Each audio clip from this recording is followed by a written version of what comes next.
Assalamualaikum warahmatullahi wabarakatuh. Waalaikumsalam warahmatullahi wabarakatuh. Bertemu lagi bersama kita, saya Vicky Dan saya Kang Sohidin dalam ngobrol bersama Vicky dan Kang Sohidin. dalam acara ngopi, Apa tuh mesin kopi? ngobrolin perkara iman. Wih, Ya, cakep. daripada ngobrolin orang lain, dosa. Dosa. Ini kan ngobrolin para iman ya. Iman, Buat bekal di akhirat. Oh, saya juga ngajarin sekarang ya. Iya. Alhamdulillah. Baru 2 kali langsung pinter kan? Iya. Sekarang temanya apa nih Kang? Temanya kita ambil resep agar rumah tangga bahagia. Wah. Kan sekarang banyak orang berumah tangga bahagia. Gara-gara corona banyak janda-janda baru Bang Vicky. Ekonomi. Insya Allah kalau dengan resep ini kita gunakan rumah tangganya langgeng. Amin ya Rabbal Karena alamin. motivasi rumah tangga bukan kekayaan, tetapi kita berkumpul bersama dalam surganya Allah nanti. Amin ya Rabbal alamin. Langsung aja Kang. Waktu Kang. Untuk meyakinkan, mari kita dengarkan bersama-sama ayat suci Al-Quran dalam surat Ar-Rum ayat 21. A'udzu billahi minasyaitonir rajim. Bismillahirrahmanirrahim. Wa min ayatihi an khalaqal lakum min anfusikum azwajan litaskunu ilaiha min anfusikum azwajan litaskunu ilaiha wa ja'ala bainakum mawaddatan wa rahmah inna fi dzalika laayatin liqaumin yatafakkarun.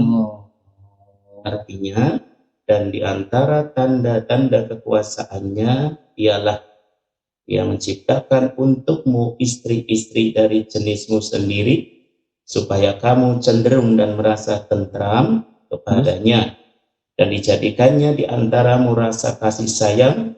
Sesungguhnya pada demikian itu benar-benar terdapat tanda-tanda bagi kaum yang berpikir.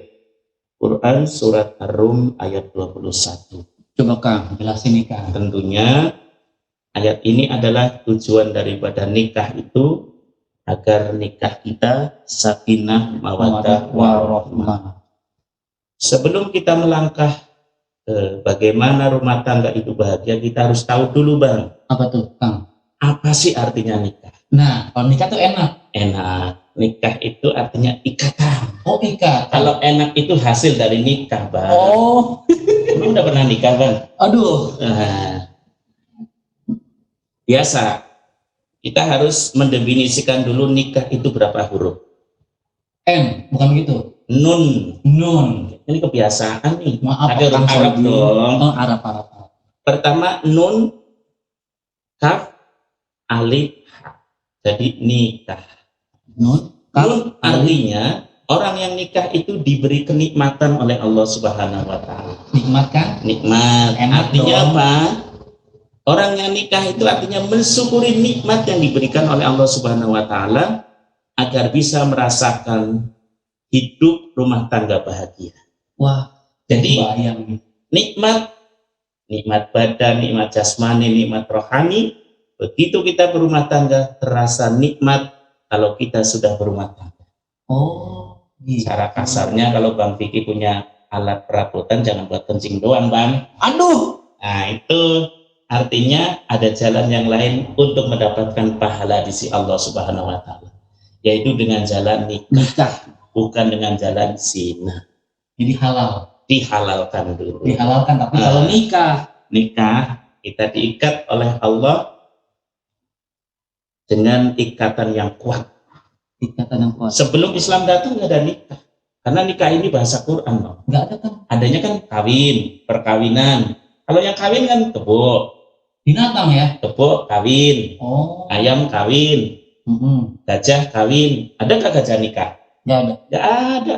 Makanya Islam datang untuk memberikan solusi undang-undang pernikahan agar hidup manusia itu diatur dengan sebaik-baiknya. Berarti menyempurnakan. Kalau nggak ada undang-undang pernikahan, bagaimana tuh Bang? Oh iya. Orang semaunya.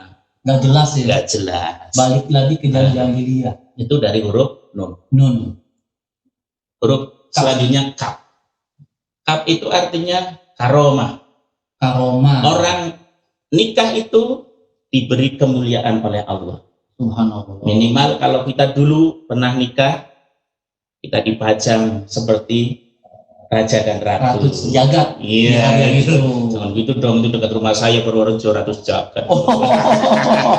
Jadi maaf Ratu. Nikah, karomah, kita diberi kemuliaan. Orang yang nikah itu dipajang di depan, orang memuliakan dia.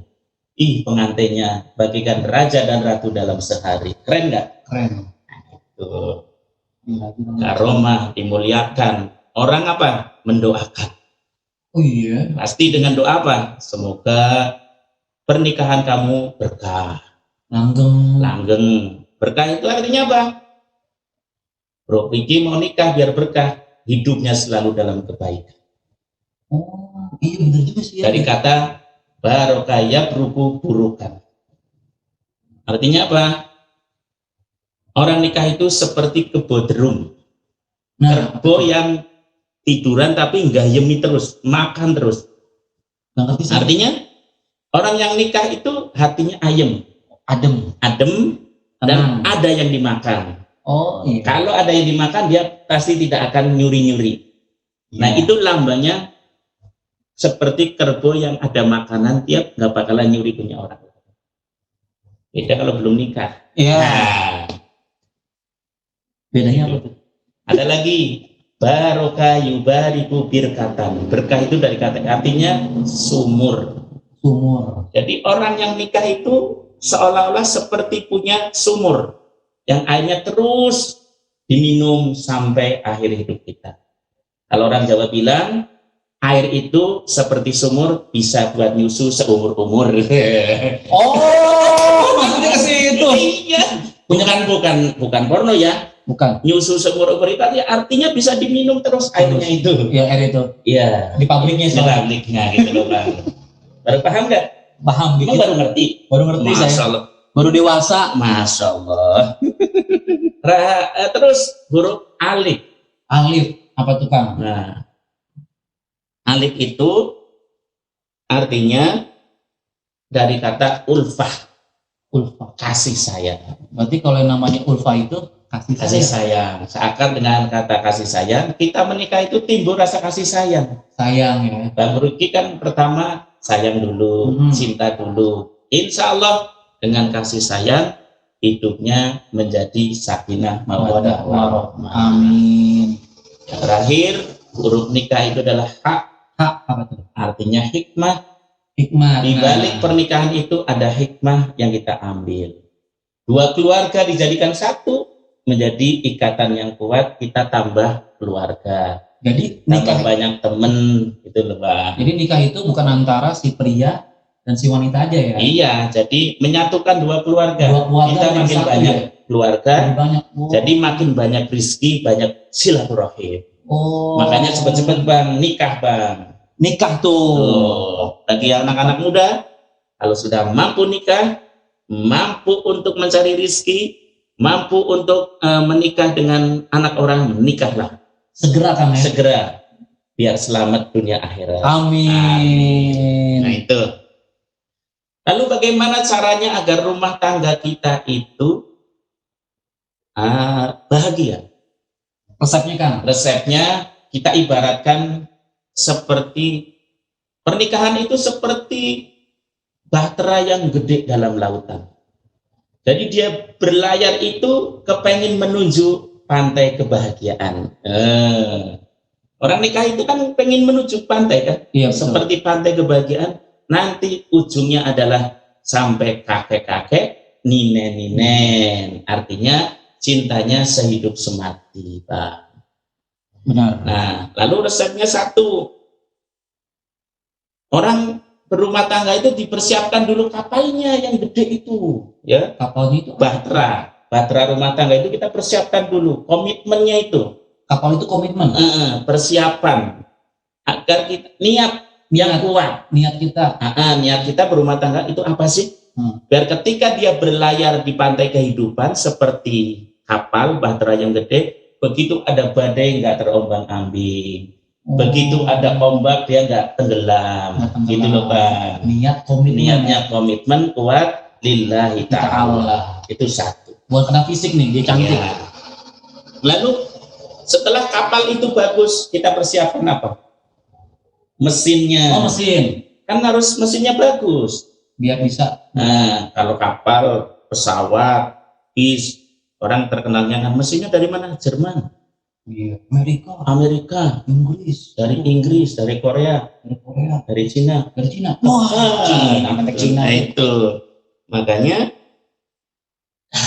jadi mesin itu diibaratkan hati. Hati itu luas, seluas samudra. Orang kalau mau nikah itu harus dipersiapkan hati yang luas, tidak ngambekan, tidak selalu marah, terus.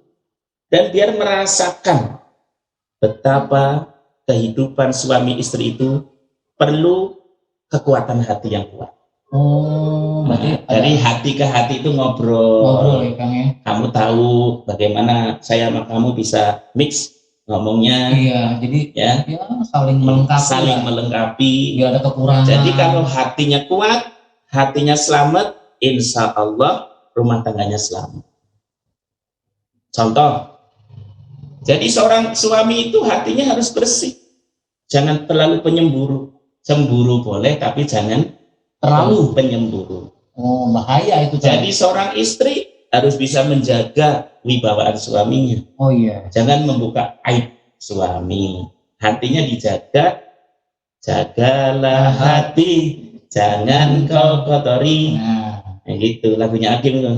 Jagalah hati, lentera hidup ini. Tuh. Jadi hati itu lentera. Rumah tangga kalau ada lenteranya, insya Allah terang, damai, tidak ada kegelapan dalam rumah tangga. Oh iya benar. Nah, itu Bang. Terus kan? Terus apa? Rumah tangga biar keren, biar bahagia itu seperti kapal harus punya apa? Bahan bakarnya yang banyak. Nah kalau di rumah tangga itu apa itu? Nah kalau dalam rumah tangga bahan bakarnya itu adalah akhlak, tingkah laku, budi pekerti. Penting Kang ya? Penting, karena apa? Itu yang akan menunjukkan kualitas dalam rumah tangga kita. Kalau Bang Vicky mau berlayar dari sini ke Surabaya lewat Priok, kan harus dipersiapkan bahan bakar yang banyak.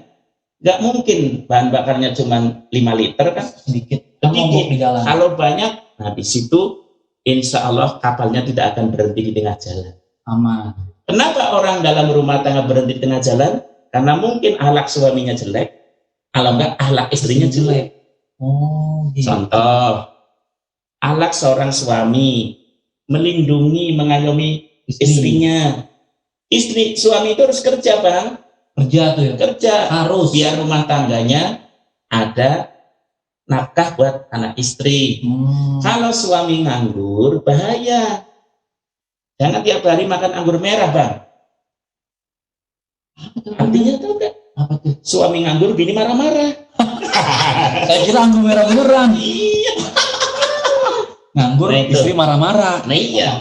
Jangan dalam rumah tangga itu banyakkan makan anggur merah. Suami nganggur, bini marah-marah. Tuh anggur merah itu ternyata singkatan. Iya. Kakak ini bisa aja nih banyak singkatannya. Jadi kita harus tahu akhlaknya suami, akhlaknya istri. Jadi istri itu harus benar-benar menservis suaminya dengan baik-baik. Kalau udah servisnya bagus di rumah, tata krama bagus, omongannya indah, nggak bakalan Bang Vicky lari ke lain hati. Wah, ya kan Bang? Benar juga sih. Yang kadang-kadang jadi masalah dalam kehidupan kita. Kenapa seorang istri itu ketika bikin teh, menyiapkan makanan dengan untuk suaminya kadang muka judes? Kenapa tuh Bang? Ya karena dia nggak ada akhlak. Bukan bawaan gitu? Ya bawaan bisa jadi, tapi akhlaknya itu karena ilmu agamanya kurang. Padahal kalau dia dengan akhlak, suami akan betah. Nggak mungkin nyari warung pojokan. Kenapa suami kadang lebih betah di warung pojokan? Begitu datang yang dagang, dandannya rapi, lipenan, lipstikan, disisir rambutnya, pakainya yang keren. Begitu datang, Pak, badai ngunjuk nopo, itu bahasa Jawanya. Kayak Kang Soidin curhat nih. Pengalaman pribadi ya, Pak. Kayaknya dia merasa nyaman. Oh, bener sih, Kang. Mbak, aku orang ngombe jeruk anget. Oh, nggak sing anget toh Mas? Iya. Emang nih kemarin ono sing anget ora? Bojone adem. Ceritanya Kang Soidin. Jadi begitu warung pojok itu memberikan servis yang begitu, nah, sampean betah di rumah apa betah di warung pojok? Ya kalau itu Nggak usah munafik. ya betah yang di pojok. Nah itu berarti ini pelajaran buat para istri ketika menservis suami, walaupun membuat nanti dengan senyum, dengan kegembiraan, insya Allah suami tidak akan pergi ke lain hati. Terus kenapa kadang kita terbalik? Seorang istri kalau di Jawa nih sama suaminya kadang jarang pakai bahasa kromo, Bang. Bahasa kromo itu kan kromo inggil, mamane suami pulang, alhamdulillah bapak sambut wangsul, badai ngunjuk nopo Pak, badai dahar nopo Pak, itu tata kromo, akhlak. Suami akan wis rasa repot-repot deh gawe keteh wae, karo digawe sego, pecel, sambal cukup. Iya. Nah selama ini istri kan lebih menghargai orang lain. Iya benar. Sama suaminya nggak bahasa toto kromo, kira nama tukang cilok toto kromo. Pade, kalau pade tumbas cilok, regane gangsa lewu. Nah, apa orang lain bisa kromo, kenapa sama suaminya juga? Nah itu dia. Salah satu kritik buat istri-istri kita. Buat istri sendiri ya Bang? Saya juga korban. Kita memang begitu Bang. Sama orang lain bisa halus, sopan. Pak, ada tumbas es krimnya, ya larane kulo. Ya kalau sama suaminya sendiri kok judes. Nih, korban. belum. Nah, saya masih single. Nah itu promosi saya. Itu akhlak Bang. Akhlak tuh harus penting berarti ya. Seterusnya, ini bagi para hadirin hadirat yang menonton channel ini, jadi channel Kang Vicky dengan judul ngobrolin perkara iman. Membangun rumah tangga itu tidak gampang. Oleh karena itu resep ini saya bagikan, mudah-mudahan saya bisa menjalani, Kang Vicky bisa menjalani. Amin. Agar perahu itu selamat sampai tujuan di pantai kebahagiaan, maka diperlukan kompas Bang. Petunjuk arah. Di tengah-tengah kita nggak bingung arah selatan, utara, barat, mau kemana kita. Jangan bingung, kan nyari alamat lagi. Apa suruh? Lalu dalam rumah tangga kompasnya itu apa? Apa Bang? Al-Quran. Pinter sih. Pinter dong. Kan udah ngaji. Jadi petunjuk arah dalam rumah tangga itu adalah kita harus mengikuti petunjuknya Al-Quran dan Sunnah Nabi Muhammad SAW. Di dalam Al-Quran tadi yang saya sebutkan dalam ayatnya, tujuan daripada kita menikah adalah agar rumah tangga ayem tentrem, sakinah, mawaddah, warahmah. Artinya apa? Sakinah. Kalau udah nikah itu ayem, tenang. Coba. Jadi nggak nyari-nyari lagi. Karena di dalam rumah udah ada yang mengurusi kita. Sakinah, mawaddah, ya, kasih sayang, warahmah sayang. Kita ada kasih, cinta kasih sayang dalam rumah tangga. Suami istri harus saling menghormati, menghargai, tidak boleh memaki. Nggak boleh. Kadang-kadang kita bingung Bang. Orang berantem suami istri siang malam, tapi kok anaknya banyak ya? Hobi kali. Hobi. Maka ini bagi para jombloan-jomblowati, kalau sudah tahu ini resep rumah tangga, jalankan. Jangan ngalor ngidul seperti apa? Seperti apa Bang? Ngalor ngidul naik motor tuh. Batuk-batuk nggak bersin-bersin. Apa tuh Kang? Antak-antuk nggak kawin-kawin. Bisa aja, saya nggak tahu loh. Kang Soidin ini banyak kayaknya. Kata orang Jawa, batuk-batuk orang wahing-wahing. Ngalor ngidur anak andok orang kawin-kawin kan bahaya, Bro. Pacaran sudah berapa tahun? 3 tahun. Kayak kredit motor aja. Makanya ketika kita mempunyai kompas yang benar, Al-Qur'annya dibaca. Wa ashiruhunna bil ma'ruf. Pergaulilah istrimu dengan yang baik.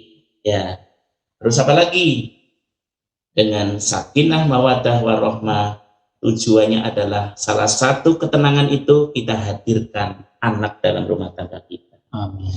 Insya Allah kalau orang rumah tangga sudah punya anak, hidupnya akan lebih tenang, lebih yakin, karena kita tahu bahwa kita punya investasi jangka panjang. Dan kita juga dewasa ya kan? Dewasa. Punya anak. Jangka panjangnya apa? Bahwa kita minimal di dunia tuanya ada yang rawat. Nah, begitu mau mati ngap-ngapan anak-anak kita yang mentalkinkan kita. Begitu kita meninggal anak kita yang memandikan, yang mengkafani, yang jadi imam sholat. Begitu masuk ke dalam kubur anak kita yang bopong. Begitu setelah meninggal kita doakan. Itulah investasi anak soleh dan soleha. Kita doakan para pendengar sekalian yang beriman dan berbahagia.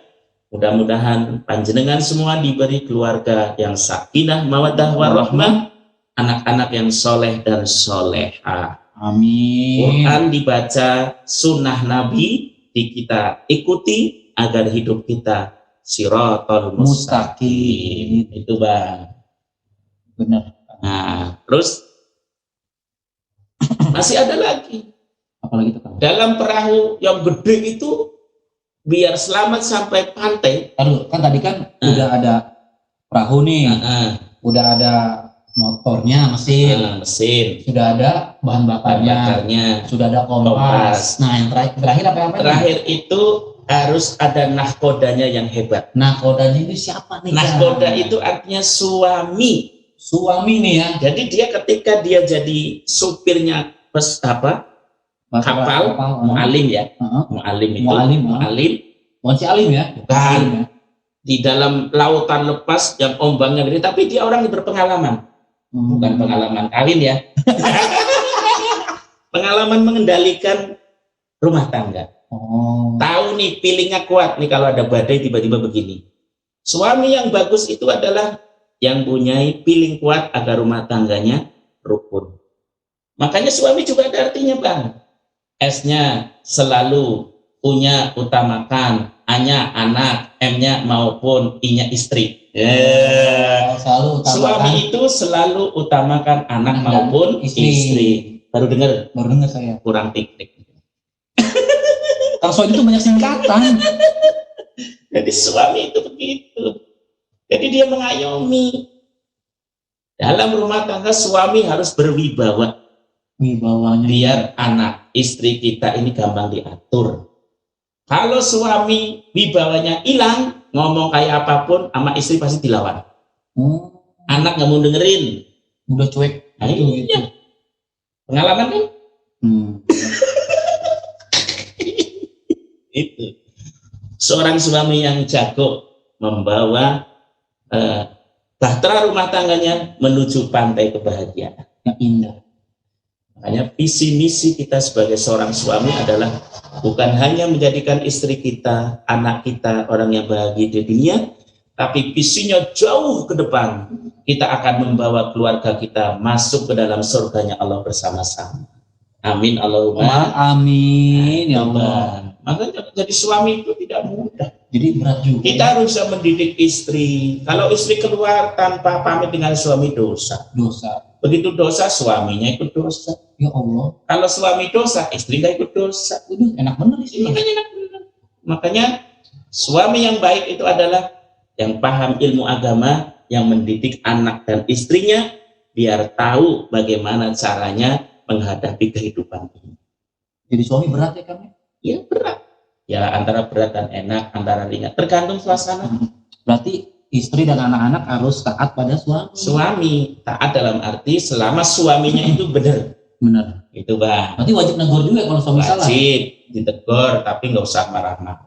Dengan cara halus. Hanya rumah tangga yang baik itu ketika kita ada masalah, jangan sampai keluar kamar. Suara itu paling bagus seperti itu ya. Kalau Bang Vicky lagi ribut sama istri, calon istri Pak istri? Calon.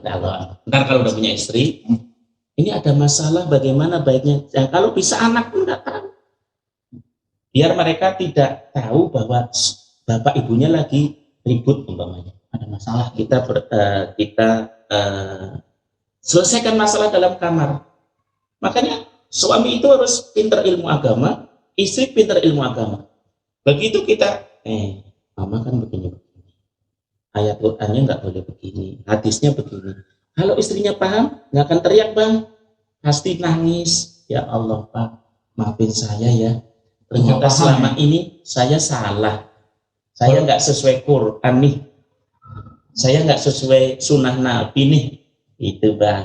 Tapi kalau orang nggak ngerti paham, dasar papa egois, mau menang sendiri. Wah, kan ini salah mama. Waduh, saya nggak terima seperti ini, mah. Waduh, kejadian sore ini mama seperti begini. Mama nggak mau tanggung jawab. Waduh, seharusnya papa dong yang tanggung jawab. Rumah tangga berantakan begini, ini kan kerjaan mama. Ini contoh sinetron. Orang rumah tangganya nggak ngerti ilmu agama. Kalau istri yang baik, suaranya lebih rendah ketimbang suami. Anak-anak yang ngerti, suaranya lebih rendah daripada orang tuanya. Jadi ini ya, mengerti ya. Mengerti. Jadi dalam suami pun harus punya panggilan sayang terhadap istri. Kayak Kanjeng Nabi itu kan memanggil Siti Aisyah radhiyallahu anha. Karena beliau cantik, wajahnya kemerah-merahan, dipanggilnya ya Humairah. Nah itu, jangan Bang Piki punya istri, wajahnya pas-pasan, badannya gendut. Jangan jujur dong, masa dut sini dut, enggak enak. Itu, yang beb gitu. Sini beb, ya. Hai Humairah. Ya, itu. Jadi orang itu harus punya skill untuk bagaimana istri itu sayang pada suami. Jadi menyenangkan suami. Suami menyenangkan istri, rumah tangga bahagia dunia dan akhir. Amin. Itu loh Bang. Masih ada lagi pertanyaan? Sebenarnya banyak sih. Iya. Jadi minimal itu berapa tadi? Rumah tangganya harus dipersiapkan dengan niat. Komitmen. Yang kedua, mesinnya harus bagus. Hati itu kan. Terus bahan bakarnya, akhlak dalam rumah tangga. Betul. Terus kompasnya, petunjuk arahnya kita persiapkan, kita baca buku pedoman kehidupan kita yaitu Al-Quran dan Sunnah. Yang terakhir adalah nahkoda. Suaminya harus suami yang cerdas, bukan suami yang telat mikir. Tell me. Jadi terus kita jadikan rumah tangga kita ini adalah contoh buat anak-anak kita nanti. Pasti akan ditiru minimal ditiru anak-anak kita kan. Kalau Bang Vicky melihat orang tuanya itu selalu berbagi pada tetangga, tidak pelit sama orang lain, pasti Bang Vicky akan menjadi orang yang dermawan karena melihat orang tuanya begitu. Tapi kalau kita mempunyai orang tua pelit, kikir, buntut kasiran, sombong, kita ke bawah ke ikut. Karena kita nggak dididik orang tua seperti itu. Berarti kita sebagai contoh juga kan ya? Iya, jadi kita ini ya, orang tua itu kan harus jadi role model. Bagaimana kita melihat kehidupan orang tua kita pun harus ngikut. Kalau anak yang pintar kan, kalau saya pelit kan saya malu sama ibu saya. Iya ya. Yang jadi malu siapa? Orang tuanya. Itu kok Vicky kaya, tapi kok pelit. Apa saja, bapaknya aja begitu, umpamanya. Waduh, umpamanya. Tapi kalau, Bang Vicky keren ya, udah nyumbang anak yatim, ngasih makan banyak orang tua yang lagi kesusahan, ya dong, itu didikan Pak Haji Bede tuh. Nah, keren kan? Jadi orang tua terbawa. Jadi bagaimana kita membahagiakan orang tua, ini juga dalam rumah tangga, kitanya juga harus berakhlak baik terhadap orang lain. Itu Bang, rumah tangga itu harus begitu. Jadi kita membawa nilai-nilai kebaikan akan dikenang orang lain dan orang tua kita akan kenang. Karena orang jahat itu akan dikenang tapi nggak mau ditiru. Fir'aun itu jahat, ngaku Tuhan, raja di raja. Tapi sampai sekarang biar terkenal nggak ada yang namanya Fir'aun kan? Nggak ada. Nggak ada. Korun nggak ada. Oh, kaya ya. Tapi kalau Muhammad itu orang paling banyak sedunia namanya Muhammad. Banyak. Dari meniru Nabi Muhammad Shallallahu Alaihi Wasallam. Mikail bahasa malaikat kita, kalau bahasa Inggrisnya Michael. Itu ditiru juga ya. Nabi Daud. Inggrisnya David ditiru Nabi Yusuf bahasa perjanjian lamanya Yosef ditiru juga, karena dia orang baik. Ibrahim karena dia orang baik. Ismail, nah itu Bang. Yakub orang baik. Itu anaknya, cucunya Nabi, kanjeng Nabi itu Sayyidina Husain dan Hasan. Banyak orang namanya Hasan Husain. Iya benar juga sih. Itu makanya nama itu pengaruh juga karena itu doa. Orang tua saya alhamdulillah tuh masih namanya Sohidin. Apa tuh namanya? Sohih itu sohih kuat, din agamanya. Mudah-mudahan dia berdua anaknya agamanya kuat gitu loh. Padahal orang tua dulu loh nggak ngerti kayak gitu. Orang tua dulu kayak gitu ya. Tapi saya pikir-pikir ini tak-atik matuk Bang. Kayaknya sih ya. Sohih itu sohih, ad-din itu din, tadi agamanya kuat. Mudah-mudahan anak saya bisa memegang agamanya dengan kuat. Amin. Itu barangkali doa orang tua saya. Amin. Itu. Oke Bang? Oke. Mudah-mudahan perbincangan malam ini bermanfaat buat kita semua, terutama bagi ibu-ibu, bapak-bapak yang sedang menjalani rumah tangga. Coba lakukan tip rumah tangga ini. Saya ulangi lagi, resep agar rumah tangga bahagia. Kita persiapkan rumah tangga itu dengan baik, yaitu dengan niat yang kuat. Komitmen kita rumah tangga tujuannya adalah mencari ridhonya Allah Subhanahu wa Ta'ala. Yang kedua, Kang. Yang kedua, kita persiapkan mesin yang bagus, yaitu hati kita yang luas. Ya, jangan jadi pendengki, pendendam, segalanya buruk-buruk, iri hati, sombong. Rumah tangga kalau hatinya lapang, insya Allah qalbun salim. Maka qalbun salim adalah syarat masuk ke dalam surganya Allah. Yang ketiga, kita persiapkan bahan bakar yang banyak, yaitu akhlak. Dalam rumah tangga kita harus mempunyai akhlak yang baik. Yang keempat, kita persiapkan kompas. Karena perahu di dalam lautan itu harus perlu kompas agar kita nggak salah arah. Betul. Nah, dalam rumah tangga kompasnya adalah Al-Quran dan Sunnah Nabi Muhammad SAW. Yang terakhir, kita persiapkan agar rumah tangga kita bahagia adalah kita persiapkan nahkoda yang cakap, yang pinter, yang cerdas dalam membawa kapal rumah tangga itu. Yaitu siapa Bang? Suami. Artinya selalu utamakan anak maupun istri. Bukan suami takut istri ya? Ya, ini doang ini. Ini juga rahasia. Singkatan ini saya kasih tuh begitu. Nggak apa-apa, biar yang denger. Jadi kalau dia merasa suami ya itu selalu utamakan anak maupun istri dia, bukan istri orang Bang. Yang penting itu bukan istri orang, istri sendiri. Nah itu. Dan bagi saya berpesan pada teman-teman yang masih jombloan-jomblowati, segera menikah. Dengarkan obrolan kita malam ini, mudah-mudahan bermanfaat. Lakukan, rasakan, insya Allah bahagia dunia dan akhirat. Amin. Amin Allahumma. Amin. Ya Itulah Allah. Pertemuan malam ini bersama Bro Vicky dan Kang Sohidin dalam acara ngobrolin perkara iman Masjid Nurul Falah. Oke kan? Oke. Assalamualaikum warahmatullahi wabarakatuh.